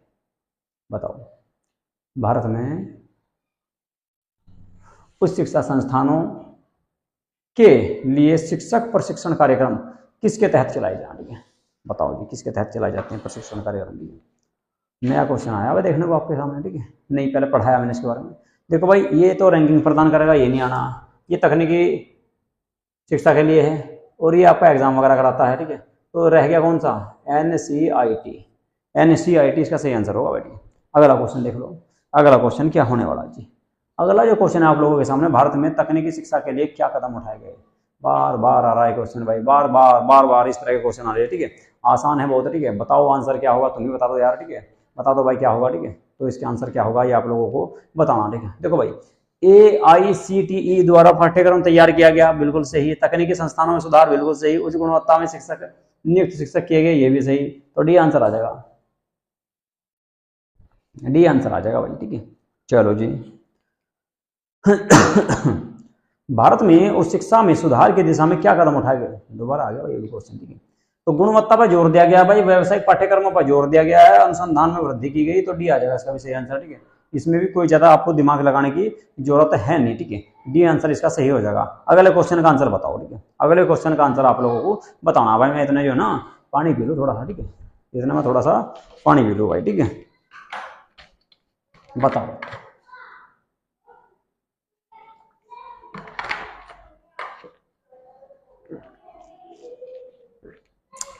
बताओ भाई क्या आंसर होगा जिसका? देखो भाई, NEP 2020 में कौशल शिक्षा की भी बात की गई, एकीकृत पाठ्यक्रम की बात कही गई, शिक्षा में सुधार की बात कही गई, तो डी आंसर सही है। उम्मीद है कि आप सभी का आंसर भी सही होगा। ठीक है, चलो जी अगला क्वेश्चन देख लो भाई। आज का सेकंड लास्ट क्वेश्चन है, आज की क्लास का सेकंड लास्ट क्वेश्चन है। एनईपी 2020 के तहत किस वर्ग को शिक्षा में प्राथमिकता दी गई? कमजोर वर्ग को दी गई, अनुसूचित जाति जनजाति को दी गई, महिला और लड़कियों को दी गई। आसान सा है भाई, आंसर तो आपको बताना पड़ेगा इसका, कमेंट करके बता दो। ठीक है, चलो जी कौन सा आंसर होगा? ठीक है, इंतजार कर रहा हूं मैं आपका, बताओ भाई कमेंट करके। ठीक है, सेकंड लास्ट क्वेश्चन है। ठीक है, इसके बाद एक क्वेश्चन होगा आपका। ठीक है, दो आंसर देखो भाई। एनईपी 2020 में कमजोर वर्ग की तो बात करी गई, ये तो बात सही है। एससी और एसटी की भी बात करी, ये भी बात सही है। महिला और लड़कियों की बात करी, ये भी बात सही है। तो कौन सा आ जाएगा? डी सही आ जाएगा। आसान नहीं है, थोड़ी आंसर सही हो जाएगा। ठीक है, चलो जी अगला क्वेश्चन आप लोगों के लिए ये रहा भाई। ठीक है, और ये क्वेश्चन मैं आप लोगों के लिए छोड़ रहा हूं, इसका आंसर देना आपको कमेंट बॉक्स में जरूर भाई। ठीक है, भारत में उच्च शिक्षा के सुधार के लिए किसकी आवश्यकता महसूस की जा रही है? ये आपको बताना। ए में दिया गया बेहतर पाठ्यक्रम, बी में है आपका क्या? शैक्षिक संस्थानों की स्वायत्तता, सी में क्या है? अधिक अनुसंधान और विकास, क्या है? अधिक अनुसंधान और विकास, और डी में दिया गया भाई उपयुक्त सभी। ठीक है, इसका आंसर आपको खुद देना। ठीक है, इसका जो आंसर है आप लोगों को देना भाई। ठीक है, मैं इसका आंसर नहीं दे रहा आप लोगों को। ठीक है, इसका आंसर बताना आप लोगों को। ठीक है, कमेंट बॉक्स में जरूर बताना। ठीक है, जो भी बच्चे वीडियो देख रहे हैं भाई, इस क्वेश्चन का आंसर आपको जरूर देना है। किसमें? कमेंट बॉक्स में। ठीक है, कि भारत में उच्च शिक्षा के सुधार के लिए किसकी आवश्यकता महसूस की गई? ठीक है, ये आपको बताना। ठीक है, तो आंसर आपको कमेंट बॉक्स में जरूर बताना। ठीक है, जरूर बताइए भाई। ठीक है, चलो जी तो आज की क्लास को मैं करूंगा भाई यहीं पे समाप्त, और यूनिट 10 आपकी हो चुकी है पूरी। ठीक है, इसके पीवाईक्यू भी करा दिए मैंने, थ्योरेटिकल भी करा दिए। लगभग 16 क्लास से आपकी जो है ना थ्योरेटिकल आई, और 2 क्लासों में कराए ऑब्जेक्टिव, यानी कुल मिलाकर 18 क्लास यूनिट 10 की सबसे बड़ी यूनिट है भाई। ठीक है, सबसे बड़ी यूनिट 10 थी। इससे छोटी थी आपकी यूनिट 4, वह भी पूरी करा दी। और उसके और उससे भी बड़ी थी आपकी कौन सी? यूनिट 4 से यूनिट 1, वह भी पूरी करा दी। यूनिट 2 भी पूरी करा दी। एक तो यूनिट 3 रहेगी, यूनिट 3 के बाद यूनिट 5, 6, 7, 8 और 9। ठीक है, यानी कि 6 यूनिट आपकी अभी और रहेगी। लेकिन ये यूनिटें छोटी छोटी हैं, बड़ी बड़ी यूनिटें जो 4 यूनिट थी बड़ी बड़ी, वे चारों मैंने आपकी करा दी। ठीक है, इसके अलावा अब लगभग ये मान लो कि आपका 1 महीने के अंदर अंदर, ठीक है, एक महीने के अंदर अंदर लगभग ये मान लो कि आपका जो है यूजीसी नेट का जो पेपर 1 का सारा पोर्शन है सिलेबस है वो कंप्लीट करा दूंगा। फिर उसके बाद पिछले सालों के जो पीवाईक्यू रहे आपके पेपर 1 में, ये सारे के सारे कराऊंगा भाई आप लोगों को। ठीक है, ये सारे के सारे आप लोगों को रिविजन उनका कराया जाएगा। ठीक है, तो फटाफट जो है आप लोग जो है इन सारी क्लासों को देख डालो भाई। ठीक है, सारी क्लासों को फटाफट देख लो। अब तक लगभग जो है 40 से 45 क्लास या 50 के आसपास आ चुकी क्लास। ठीक है, लगभग आपकी 4 यूनिटों में पहली यूनिट की 10 क्लास थी, दूसरी यूनिट की 10 क्लास थी, तीसरी यूनिट में जो ना एक यूनिट में 4 क्लास थी। ठीक है, और एक यूनिट में आपकी जो ना इसमें 18 क्लास आ गई, एक यूनिट में 12-13 क्लास थी। तो कुल मिलाकर 50 क्लासों के आसपास आपकी 40 से 50 क्लास आपकी हो चुकी है। ठीक है, तो सभी की प्लेलिस्ट बनी हुई। ठीक है, प्लेलिस्ट में देखिए सारी की सारी। ठीक है, तो उन सब के जो है आपको देख लो फटाफट। ठीक है, और नोट्स भी बना लो भाई। ठीक है, ताकि आपका जो है और आप टारगेट रखना कि 40 प्लस नंबर लेके आने। ठीक है, पेपर 1 में कम से कम भी 40 से ज्यादा नंबर लेके आने आप लोग। ठीक है, आप लोग। ठीक है, तभी जाकर हम लोगों की, मेरी और आपकी मेहनत सफल होने वाली है। ठीक है, तो आज की क्लास को मैं यहीं पे करूंगा समाप्त। और यदि आप लोगों ने भाई हमारे YouTube चैनल को सब्सक्राइब नहीं किया है तो प्लीज हमारे YouTube चैनल को सब्सक्राइब जरूर कर लें, और वीडियो को लाइक जरूर कर दिया करो भाई। ठीक है, इतनी मेहनत कर रहे हैं आप लोगों के लिए यार, कम से कम आपका इतना तो फर्ज बनता है कि आप लोग जो है वीडियो को लाइक कर दें। ठीक है, और हो सके तो भाई जो है वीडियो को शेयर भी कर दिया करो। ठीक है, नमस्कार।